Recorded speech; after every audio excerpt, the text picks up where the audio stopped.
بار بار ہر وقت ہمیں کیا سوچنا ہے اور ہمارے قدم کہاں جا رہے ہیں؟ قبر کے قریب. اور ایگزامینیشن ہال میں تو پتا ہوتا ہے 3 گھنٹے سے پہلے کوئی نہیں نکالے گا. جس ایگزامینیشن ہال میں ہم ہیں اس میں کچھ پتہ نہیں کون کب نکل جائے گا. اس میں پتلی گلیاں بہت ہیں, اس میں جو پتلی گلیاں ہیں نا بہت ہیں. کوئی ادھر سے نکل جائے گا, کوئی ادھر سے نکل جائے گا. کوئی آفس جا رہا تھا راستے میں ٹرک نے مارا, وہ نکل گیا بھائی قبرستان کی طرف. کوئی آفس سے واپسی پہ مر گیا. ابھی میں ایک صاحب کی عیادت کے لیے گیا, اچھے بھلے صاحب تھے, ان کے 3-4 گولیاں لگیں جسم میں, بستر پہ پڑے ہوئے. میں نے کہا یہ گولیوں کا آپ سے کیا تعلق؟ تو بیچارے شریف النفس.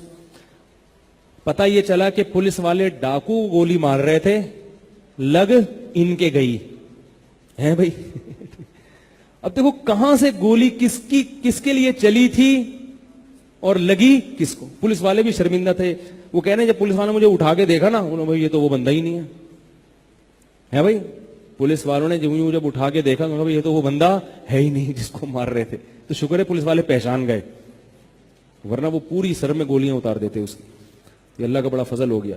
تو موت کا کوئی پتہ ہے کہ اب وہ بیچارہ باڈی بلڈنگ بھی کرتا ہو, اگر روزانہ کولیسٹرول لیول چیک کرتا ہو, بلڈ پریشر چیک کرتا ہو کہ میں کم از کم 90 سال زندہ رہوں گا, اتنی چیکنگ کہاں سے کرے گا کہ پولیس کی موبائل جب بھی جائے ہے بھائی تو وہاں سے بھاگ جائے کہ کہیں ایسا نہ ہو ڈاکو کو گولی لگے چلے اور مجھے لگ جائے.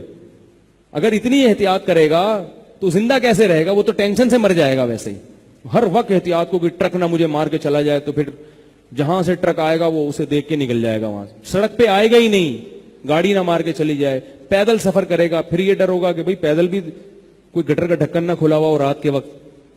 اتنی ٹینشن ہے کہ ایسا آدمی برین ہیمریج سے ویسے ہی مر جائے گا. تو اس سے بہتر ہے کہ جس چیز سے بچنا ممکن نہیں ہے تو اس کے لیے تیاری کر لو بھائی. کیا خیال ہے؟ تو تیاری کر لو یار, مرنا تو ہے, پتہ نہیں کیسے مریں گے, تو اچھا مر جائیں, مریں تو امتحان میں کامیاب ہو کے جائیں. تو اس لیے ایسا آدمی ہنسی خوشی زندگی گزارتا ہے.